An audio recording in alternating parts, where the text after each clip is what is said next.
Hi friends, எல்லாம் எப்படி இருக்கீங்க? அதாவது பாருங்கள், நம்ம ஜித்தா ஏர்போர்ட்டில் தான் நிற்கிறோம். ஆமாங்க.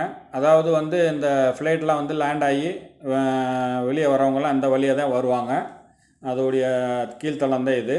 அதே மாதிரி பார்த்திங்கன்னா, ஊருக்கு போகிறவங்கலாம் பார்த்திங்கன்னா மேல்தளம் மேலே போகிற மாதிரி இருக்கும். ஆமாங்க. இது பார்த்திங்கன்னா, இந்த உம்ரா பண்ண வர ஹாஜி எல்லாம் பிக்கப் பண்ணுற இந்த ட்ராவல்ஸ் மூலயமா பஸ்ஸு கீழே நிற்கும். அதை போக டாக்ஸிலாம் கீழே தாங்க. மேலே பார்த்தீங்கன்னா நம்ம கார் பார்க்கிங்கு. ஆமாம், கார் பார்க்கிங் உள்ள இடம் தான் இது. இந்த ஃபுல்லாக இந்த இடம் பூராமே. ஆமாம், இது பார்த்திங்கன்னா நம்ம கஃபியில் விட்டுட்டு திரும்ப போகிற மாதிரி போகிறவங்க சில பேர் இருக்கிறாங்க. இல்லை வண்டியை பார்க்கிங் போட்டுட்டு மறுநாள் வர்ற மாதிரி உள்ளவங்களாம் அங்கே தான் பார்க் பண்ணிட்டு போட்டு போவாங்க.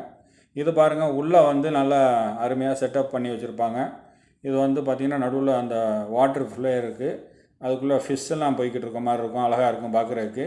நம்ம ஊர் ஏர்போர்ட்டு மாதிரிலாம் பார்த்திங்கன்னா நம்ம கெடுபிடியாலாம் இருக்காதுங்க. சாதாரணமாக உள்ளே போயிட்டு வரலாம். ஒரு குறிப்பிட்ட தூரம் வர போய்க்கிடலாம்.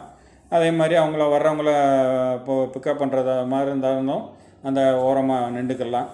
ஆமாம், நம்ம ஏர்போர்ட்டு மாதிரிலாம் சாதாரணமாக உள்ளே போக முடியாது. இங்கே அப்படி கிடையாது. சாதாரணமாக உள்ளே போயிட்டுலாம் வரலாம் ஒரு குறிப்பிட்ட தூரம் வர. அதே மாதிரி யாரும் எதுவும் கண்டுக்கிற மாட்டாங்க.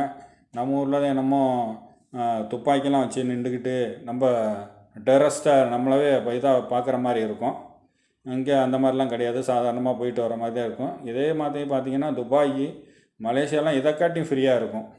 ஆமாங்க, அப்படின்னு சொல்லி நான் கேள்விப்பட்டிருக்கேன். அதுக்காண்டி நான் மலேசியா போனியான்னு கேட்டுக்கிறாதீங்க. இது பாருங்கள், நம்ம ஹாஜியெல்லாம் வர்றாங்கள, அவங்களுக்கு இந்த சிம்மு ஒரு 10 நாளைக்கு 15 நாளைக்கு அப்படிங்கிற மாதிரி இடத்துல இதை இங்கே வாங்கிக்கலாம். ஆமாம், அவங்களுக்கு அந்த நெட்டு உள்ள மாதிரி லோக்கலில் பேசுகிற மாதிரி உள்ள இதெல்லாம் அந்த ஆப்ஷன்லாம் இருக்கும். அந்த மாதிரி அவங்களுக்கு தகுந்த மாதிரி வாங்கிக்கலாம். உள்ள அல்பேக் இருக்குது, ப்ரோஸ்ட்டு கடை. ஆமாம், கொஞ்சம் எல்லாமே பிஸியாகத்தான் இருக்கும். பசிக்குது வைக்குது அப்படின்னாலும் கூட இங்கே ப்ரோஸ்ட்டு வாங்கி அப்படியே ஓரமாக உட்காந்து சாப்பிட்ற மாதிரி தான் இருக்கும்.